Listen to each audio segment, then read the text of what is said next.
Hello, friends. Welcome to Peace and Power Ukraine, a place to discuss all aspects of policy related to this amazing country that stands at the crossroads of modern history, where East meets West and freedom collides with totalitarianism.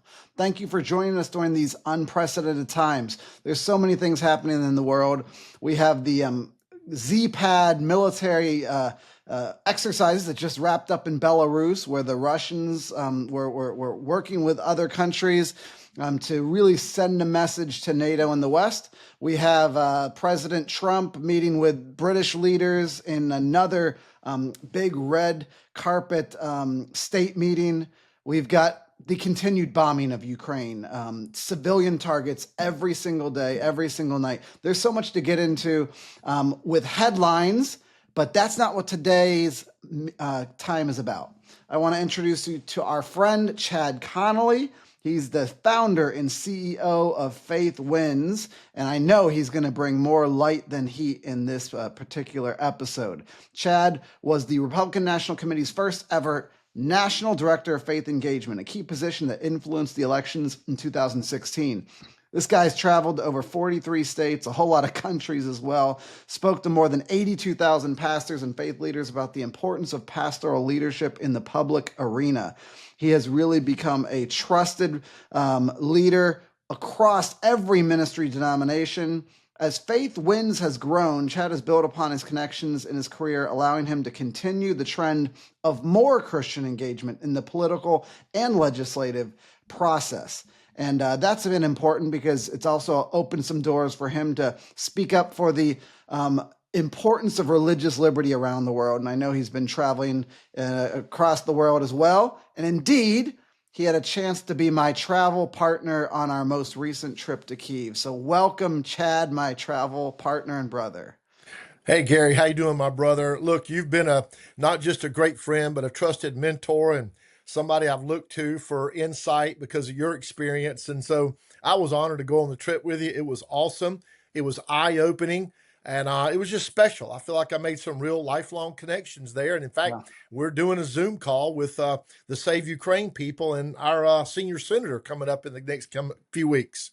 That's great. Well, it's important to note this is just about a month since we got back from that trip, and we were privileged to be able to go with an American-based pro-Ukraine organization that hosted a number of leaders from the public policy arena, and we came into Ukraine through Poland. And I just wanted to really, through your eyes, give our listeners the experience of a first-time person traveling to Ukraine. I think that's important. Most folks are not going to be traveling into a war zone in their lifetime and maybe really don't have a sense of that. For you, you do have, though, a background in the United States Army, in the tank corps. So, going into some dangerous places might not have been as difficult for you. But first, share with our audience your mindset as somebody, being asked, hey, do you want to go to Ukraine? And what does that look like? Well, like I told you before, if Gary Marx is going somewhere and I'm invited, just sign me up. It wasn't nearly as unsettling as I thought. You can't land in Ukraine, like you said. You got to go to Poland and drive a long ways in. The border crossing, well, of course, we had some diplomatic help, I would think, and some relationships that we didn't have to wait very long getting in. It was late at night. But going into the country, goodness, Gary, you could have been rolling into the rolling hills of South Carolina, North Carolina, or Mhm. Tennessee. It was beautiful, no question. I know where it gets the nickname, the breadbasket of the world, and the people were fabulous. They were really fabulous. I was struck mostly by the patriotism. Their idea of Ukraine first sounds familiar, and it's really what every nation ought to be. I was reading a Teddy Roosevelt book when he was criticizing Woodrow Wilson in 1917, and he said that President Wilson had a America last policy, and his policy had been America first. So it's not a new thing, but I was impressed. That day we got into Lviv and met with the mayor and watched I think at 9 a.m. local time as the city took a break and they played the national anthem. They honored the war dead. Everybody stopped. it was solemn. And then going to the memorial cemetery where we saw the young mom with her maybe what 4 or 5 year old daughter honoring her husband's death in combat. And I remembered her especially because her husband's death happened to coincide with my sister's birthday, and that struck with me the date. But watching her um, tender, loving care around the memorial was special. So the patriotism struck me, Gary. Mhm. The beauty of the land struck me, but the people's hearts and patriotic fervor, stance for freedom, it was impressive.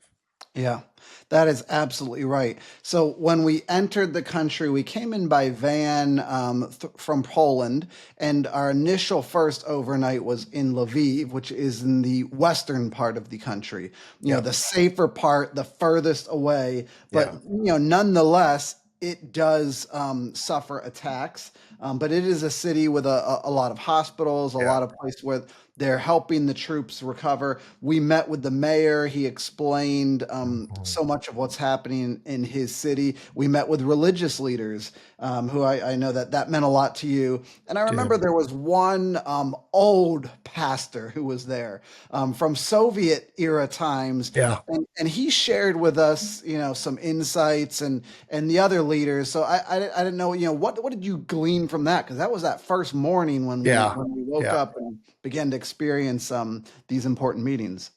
Well, it brought it to life. It brought to life what they're experiencing, and it really was. You're right. The pastor meetings we did, I guess, if you count the chief rabbi, we did three faith winds meetings in Ukraine, if you will, and it was multi-denominational, multi-ethnic, the backgrounds. But that I know exactly who you're talking about, and his relating what they're dealing with, the PTSD, the suicide, the broken families that are missing dads and husbands, the people coming off the front lines that are not physical casualties, but are mental and emotional casualties, and just how deep the attacks have become, not just geographically, but in the heart of the Ukrainian people.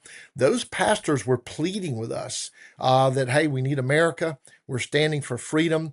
And I think what I thought about a lot, and I've told this story to pastors, I told it in Richmond, Virginia yesterday with some of our buddies, Byron Fox and all, Gary, those guys, Mhm. that they're dealing with a whole different animal than pastors deal with in America because they're in a war zone. But the brokenness, the heart hurts, the physical and the mental and the emotional damage that the war has taken, those things struck me and it came to life. I told you going in, I didn't really know what to make of the media information, Mhm. disinformation, misinformation, and getting to see it for myself and hearing from pastors who I know have a heart for the Lord and the kingdom and their nation was extra special. Yeah. So when we left Lviv on the way out of town, as you mentioned, we went to a military cemetery with thousands Thousands. of crosses and flags, and every one of the cemetery plots were decorated lovingly by family, and we Yeah, even had a chance to speak to some family that were there. And right. and then as that was our bridge experience. From there, we drove directly to Kyiv, and then we walked and in Maidan Square. And Yeah, there's also a cemetery memorial remembrance yeah, spot with soldiers there. So yeah. those were kind of the two bookends of that drive on that day, and give us that perspective. Your first time being at the center of Kyiv, really that important cultural home for them. Well, just humbling. Having served in the military, not having to be shot at, and seeing all these people that gave their lives for this little thing called freedom, it was humbling. Now, like most people, their experience with the Ukrainian Russian war is watching YouTubes or maybe a little bit of media coverage, and we all know that square and thousands and thousands. I don't know how many memorials were in that square alone downtown, but it Hmm. was it was staggering to me. It was staggering. I don't know how many there were. And as you know, we pointed this out when you and I and BJ walked around the city that night. And not a lot of young men walking around. We saw a lot with missing arms and legs and wounds. but not a lot of young men walking around. They're on the front lines. They're in Hmm. combat. So that square was poignant, realizing there had been combat right there, that the attacks in 2014 took place right there, Right. that these people had experienced evil and atrocities and war. And, you and I gravitated to those dilapidated Russian vehicles, the captured Russian Right. vehicles, the exploded Russian vehicles. Humbling, just Mhm. humbling. I've done all that in training, being that close to it, looking at the faces of those soldiers that died. It brought it home, man. Right. Well, to lighten it up a little bit, that night we got to experience a more traditional Ukrainian, really what's called a peasant's meal at Yeah. a cultural restaurant, and they had great music there as well. Tell our audience about your experience with Ukrainian food. There was a lot of it. The food was a lot of it. Every time we turned around, they were feeding us, and it was fantastic. It was definitely different. It was the ethnic favorites, and they loved their food and they loved their entertainment. That guy with the bird whistle was unbelievable. I sent that video that you and I were taking in the restaurant to my wife Dana and the kids, and they were like, "How'd that guy do that?"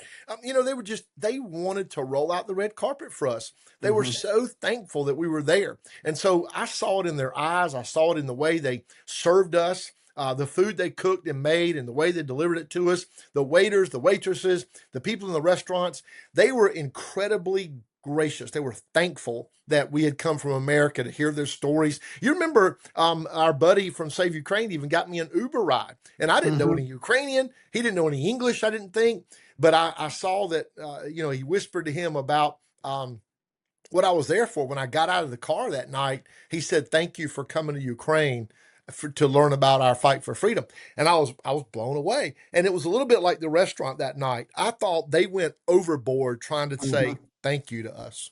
Yeah, they do love Americans and are appreciative of the support, just across the board. And Yeah. when they ask for support, it's not for food. They are the No, no, breadbasket. They have plenty of food. There's course food, after food course. everywhere. That's not the issue at all. No. They want things in the shape of missiles, and in particular, I think they're looking for really kind of an iron dome like Yeah. Israel has. And you were in Israel not long ago this year. Yeah. And give us your perspective on the sense that, they probably need Yeah. about 17 iron domes over the Mhm. major cities there. So having been to Israel and now Ukraine, explain that perspective.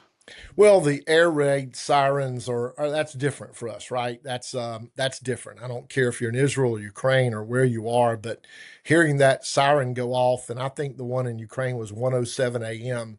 And I remember the General Budanov, I believe, said, "Look, we'll fight our fight, but we need help protecting our civilians." I mean, what kind of person targets civilians, Gary? What kind of Right. person? Remember, we went to that apartment complex, and I would call it a middle class 9-story apartment complex. And, we met families that lost loved ones who were in the room next door. One was in the kitchen, one was in the living room, one was in the TV room. And one mom lost her husband and children, and I think her mother. Another one lost her husband. That man who came up and talked to us and just was bawling his eyes out about friends that he had lost in the very same apartment complex he lives in. So nobody thinks about hardening the civilian targets. They aren't targets. These people are just living their lives. They're going to work and coming home and playing with their kids and going outside or going out to supper or cooking dinner or whatever. And to have that targeted by Russia,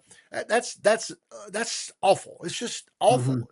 It's an evil like what we've seen in America just in the last Right. week. It's an evil that's very hard to explain, because when we drove out to that spot where the apartment complex had been bombed, I didn't see anything that anybody would call military significance. No. Nothing. I mean, nothing. There was a school next door. There was that little grocery store shopping, almost like a strip mall shopping center with multiple stores. But they hit the apartment complex, and I think 31 people were killed that night, and 9 were Right. children. I think Right. that's right. And Zelensky visited that, I believe, the day after we did. But I think that's what they're looking for is some kind of iron dome around the cities that would be an air defense artillery type of protection for the civilians. How do you do enough of that? Yeah. I don't know. It That's would seem to Can you me in imagine that light in America? You're right.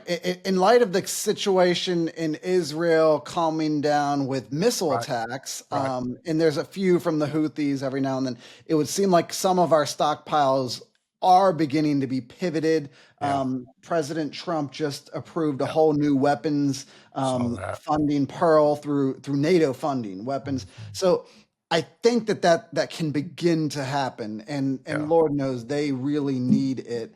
We saw that firsthand. It was so disturbing, these civilian targets. But ultimately, Putin's doing that because what he can't win on the ground through the yeah, land invasion, he's yeah. trying to destroy the spirit and the will of the Right. Ukrainian people. Yeah. But I don't sense that at all. I tell people, I No. mean, their will is still outstanding in terms of the fight that is in them. How did you experience that? Would you agree? Yeah, oh, no doubt. I saw a resolve for freedom. And, anybody who would argue with this, I love what our senior senator, Lindsey Graham, says. We've watched Ukraine do far better militarily than anybody would have predicted. They've taken out maybe half of the Russian army, which probably wasn't as formidable as we feared, but it's massive in number. And yet it hasn't cost a drop of American blood in combat. That's a win for people that love freedom. And what we're seeing is those people in Ukraine love freedom. They have their own identity. They have their own nation. They fought and stood for freedom for years. Now, all they're saying is, leave us alone, give us our freedom. And I told a lot of them, I said, look, with all the media distortion in America, I've not known. All I hear is you're corrupt, you're corrupt, you're corrupt. Russia's evil, evil, evil, evil. And what I saw was a people who were determined and destined to stand for and fight for freedom. And I left there thinking we sure ought to stand with them. When people stand for freedom against what's really a communistic, Marxist, Mhm. totalitarian takeover, we ought to be with them. Yeah, it sounds like that was a core part of your message. You spoke and presented at a press conference one Yeah, morning, and then to a whole room of religious leaders, again yeah. from across every denomination, one evening. Open up for us a little bit more of your message that you pushed with them in particular. Yeah, well, I wanted to feel some compassion and empathy toward what they're feeling. I told my story. I lost my first wife to suicide, and I can't imagine what they're going through. But in the loss and the grieving area, I can relate a little bit. But I also tried to reach out to them that we're with you, we're behind you, you got our prayers. I'm going to talk to pastors across America. And the main thing I really tried to emphasize was my personal admiration and my voice coming back to America to tell people about their fight for freedom and the strong resolve that they hold. So I wanted to be unified with them. I wanted them to hear that resolve in my voice that we're going to go back and tell their story. Not enough people know it, Gary. It's a shame. I Mhm. don't know what to make of the American media. Even this last week, just the dishonesty of so many of them. And I think that's been a lot of the case here with the Ukrainian Russian situation is I don't think enough of the mainstream press in America is telling the story. I mean, even that apartment complex we saw that was bombed. I was stunned that there was no media out there that day.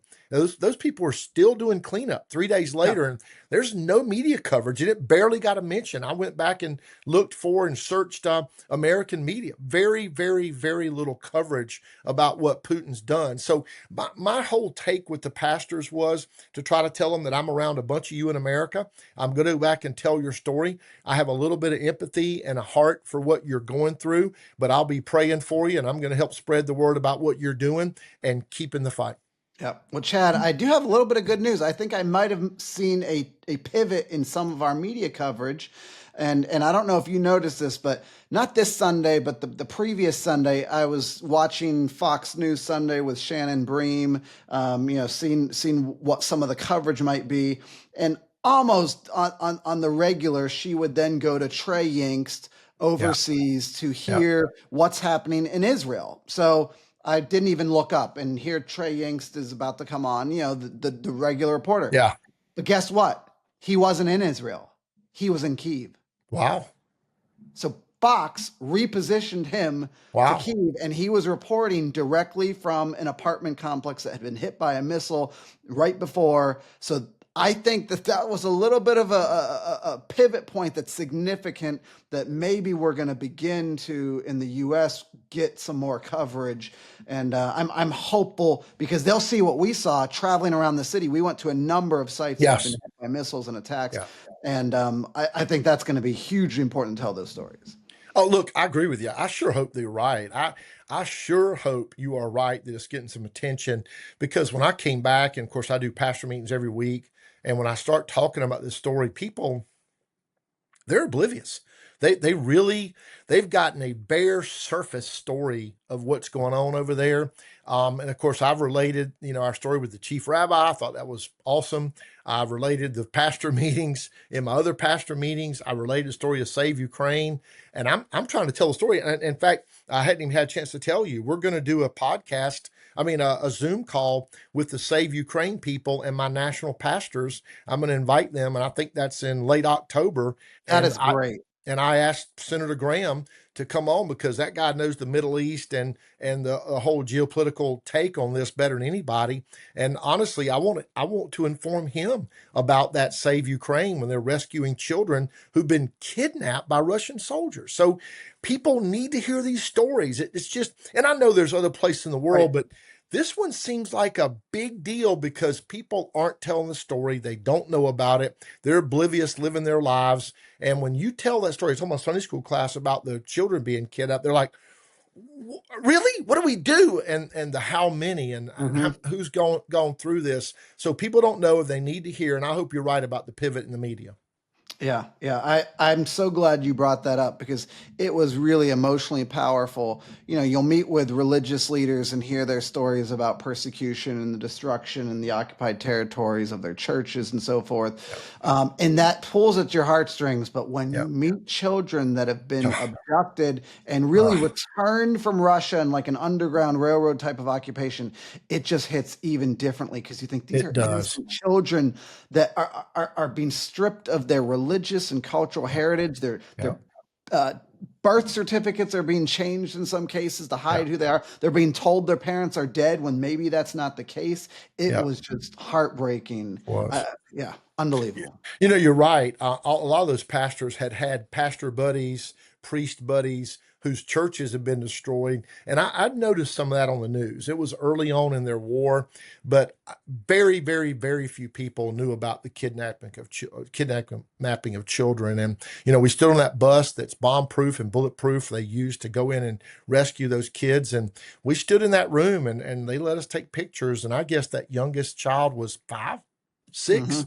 And we Hmm. met those that were 17 and 18, and it had literally been in Russian hands and were delivered back to Ukraine. It's unconscionable. I can't even relate to that kind of evil. And I guess what we're seeing is Russia's doing everything heinous to some of them that you don't even want to talk about and can't imagine.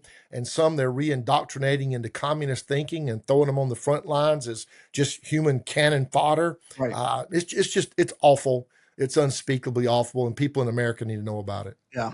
So you bring up communist thinking. That is still in the DNA of Putin and Yeah. his regime. Um, Unpack the story for you that you experienced. We met with the majority leader of the Hmm. Ukrainian Yeah. parliament, known as the Yeah. Rada, and you had an interesting experience there with him, and you got the book right there.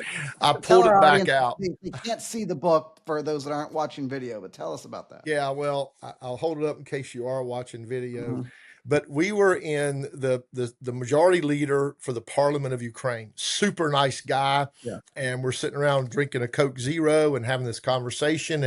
And when he first walked in, though, he really made it easy because. And I guess we were taking pictures by now, and we were looking around his bookshelves, and I saw a book that I had read. This guy was a co-author in something I'd read, maybe back to Cleon Skousen, The Naked Communist. But the book's titled "What Everyone in the Free World Should Know About Russia." And I was just commenting, and I told the majority leader, hey, I think I know that guy. He contributed to another book. And, I'd read everything about this whole Marxist, Leninist, communist intrusion into the world that I can get my hands on. And I'm just thumbing through it. And he says, yo, I've already read it. You can have it. I'm like, what, really? And so, he signed it for me. He was super generous. He signed his name to it and said, you can have my book. And I brought it home, and it is on my stack to read. It may be Christmas before I sign it, but there he signed my book. And I found a solidarity with the idea that we're always fighting evil. And honestly, it's the godless, communistic, Marxist ideology that I think we're fighting on college campuses in America, Gary. I don't think it's anything different. I think that it's attractive to people because these minions are being told they can make it all perfect if we're in charge, and it's elitist.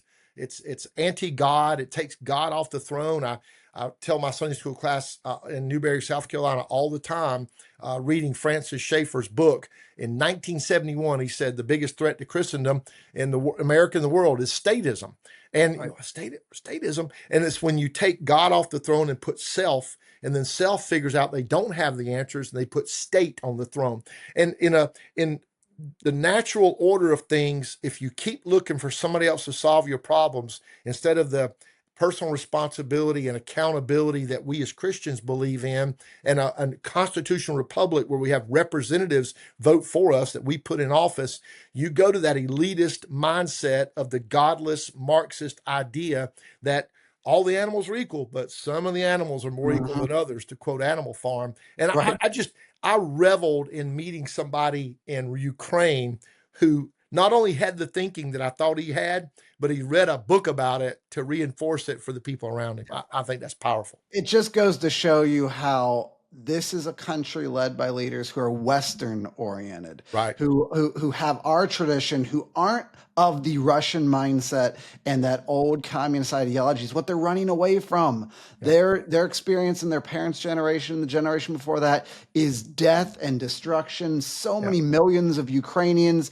were killed and starved to death, and this is the history that they're desperately pushing away from. And Putin is trying to hold them bondage to that same history back under the thumb of that regime. So yeah, it was so valuable to understand. They know the ideology. They know what they're fighting intuitively. And that experience really crystallized things. It was pretty special. It really was. Now we've got some one kind of news item that I really think you should comment on, since we're kind of in this legislative space.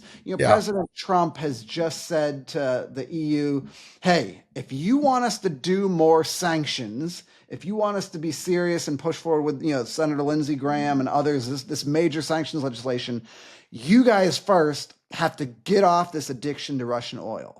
If you guys will agree to do that and quit funding the very war you're trying to stop, then we will be serious on our end and meet you in the middle. What you say about that perspective seems to be pretty commonsensical to me. Totally is. I'm doing a BBC hit here in about 45 minutes, and that's one of the questions. Listen, far be it from anybody to underestimate President Trump. This guy's thought through these things. He's an ultimate negotiator, and he's right. America has borne the burden of a lot of this for an awful long time. And until we're going to get these other people off the Russian oil and stop funding what we hate, then why would he do a whole lot more? I was also reading, Gary, that it's not like 75% of the people in America are for advancing the sanctions on Russia. So I think the tide is turning on some of that stuff. And I got to believe with all my heart, it's President Trump's policies and his pressure on these other nations to get off of Russian oil so that we can be effective on Russia and end this war once and for all. Common sense, no doubt about it. But he's expert at leverage. Expert. And of course, we would love for them purchase American oil, but others from the West just get off Russian oil. And this is a way to really undermine, and I think get a lot closer, a lot faster to closing out this war and getting to some sort of ceasefire. In the remaining time that we have left, maybe if you could just, tell us about your last night in Kyiv. There you're walking the city and the spirit that you experienced. I know I'll never forget that that last night. I think we walked a 10K at least, but we saw the entire city and all that it had to offer. How did you Well, explain that to your family and others? yeah, I think we got to 20K. It was awesome. It was a beautiful city. It was a nice warm night, gentle breeze. The sights, the sounds, it was beautiful. People were in the streets. They were enjoying their freedom. Like I said, it wasn't as many young men around as young ladies, but people were out and about. Of course, there was a curfew, but you and I and BJ walking around, I didn't know how far we're going to walk. We just started walking, and we walked across that bridge and then back over into the main city square where the memorials are. Then we walked up past the huge church and, of course, all the Russian armament that's been destroyed or captured. Then we came back down that side street and stopped in a little chocolate shop, and we got to talk to people. We got to experience Ukrainian life. We got to watch just the spirit of patriotism and the spirit of we love our nation. We stand for freedom. It really gave me a feeling of kindred spirit with the Ukrainian people because it was a special night, and you see what they're fighting for, and you see it's worth it. Yep. Every night it's carpe diem. They're embracing life They are. until they They need are. to go in and suffer through maybe another terrifying night of attacks. But Yep. it doesn't change their attitude and their resolve and their will. So thank you, Chad Connelly of Faith Wins, for sharing some of those recollections. Just as a first time American to Ukraine, it was so valuable to glean that insight for our audience that might never have a chance. But I want to recommend that all of us, when we get to that day where there is peace and there is the rebuilding of Ukraine, absolutely go. You will love this country. It's just such an amazing people. And with that, I will say goodbye until the next time here on Peace and Power Ukraine.